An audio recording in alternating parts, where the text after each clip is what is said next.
Добро пожаловать в мой канал. Tempête, 9 morts dans le nord de l'Europe et chaos dans les transports. Copyright DPAFP. Guido Kirchner. La violente tempête Friederike a fait 9 morts en Europe du Nord dont 6 en Allemagne, où le trafic ferroviaire Grande Ligne a été complètement interrompu jeudi. La compagnie de chemin de fer Deutsche Bahn suspend tout le trafic Grande Ligne, a déclaré un de ses porte-parole à l'AFP. La compagnie n'avait pas pris une telle mesure depuis 2007 quand la tempête Kyrill s'était abattue sur le pays. Après avoir paralysé le trafic ferroviaire dans l'ouest de la première économie européenne, la tempête Friederike, également appelée David en France et en Belgique, s'est dirigée vers l'est avec des vents soufflant à plus de 130 km/h, ont précisé les services météorologiques. Le toit d'une école où se trouvaient encore des enfants a été arraché par une rafale en Thuringie, sans faire de blessés. Dans les massifs montagneux du Harz-Centre, des rafales allant jusqu'à 203 km/h ont été relevées, du jamais vu dans le pays.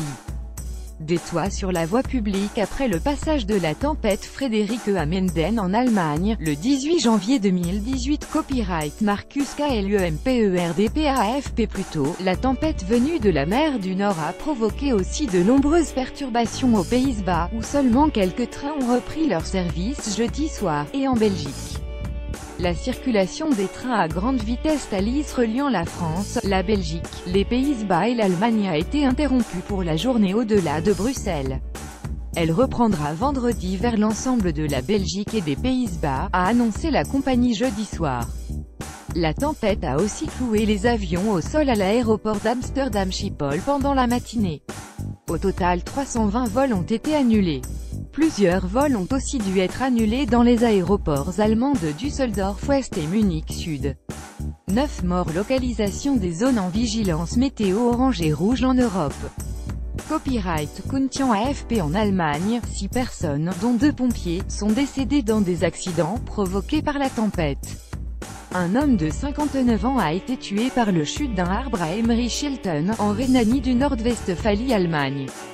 Un conducteur de poids lourd de 68 ans est décédé dans un accident de la route, selon la police rhénane.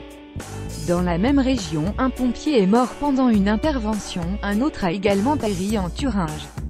Des pompiers sur le site d'un accident provoqué par la chute d'un arbre, le 18 janvier 2018, sur une route près de Meurs, à l'ouest de l'Allemagne. Copyright Christopher EICHWEINDPAFP. En Brandebourg près de Cottbus, à environ 120 km au sud de Berlin, un conducteur de camion surpris par une rafale est décédé sur l'autoroute. Une automobiliste de 61 ans est morte après avoir perdu le contrôle de son véhicule et percuté un poids lourd en Mecklembourg-et-Poméranie. Aux Pays-Bas, 2 hommes de 62 ans chacun ont été tués par des chutes d'arbres à Zwolle Nord-Est et Enschede. Une automobiliste en Belgique a été tuée par la chute d'un arbre sur sa voiture, dans la banlieue sud-est de Bruxelles. La circulation routière a été aussi perturbée, aux Pays-Bas en particulier, où 66 camions ont été renversés par des rafales de vent dans le pays, un record depuis 1990, provoquant à certains endroits des embouteillages monstres, selon l'Office de la circulation routière. En Allemagne, les épreuves de qualification comptant pour le championnat du monde de saut à ski à Oberstdorf Sud ont dû être annulées. Passagers bloqués. Les nombreux passagers bloqués dans les gares allemandes recevront un bon pour l'hôtel ou pourront passer la nuit dans le train, a précisé un porte-parole de Deutsche Bahn, Achim Strauss. Nous devons protéger nos voyageurs et notre personnel, a-t-il ajouté à la chaîne d'information NTV, sans pouvoir encore préciser quand le service reviendrait à la normale.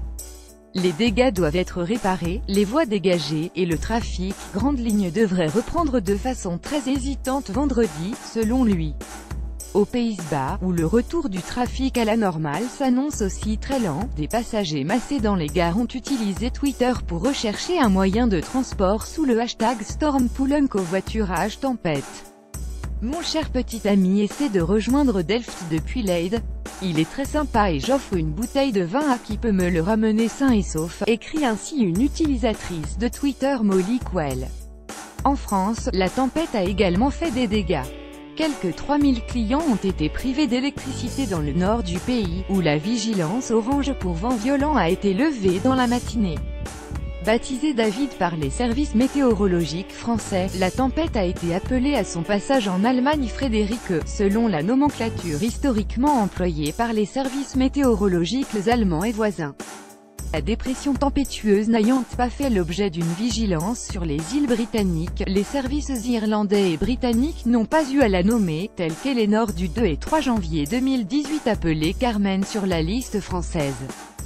19012018 034 808 Berlin AFP Copyright 2018 AFP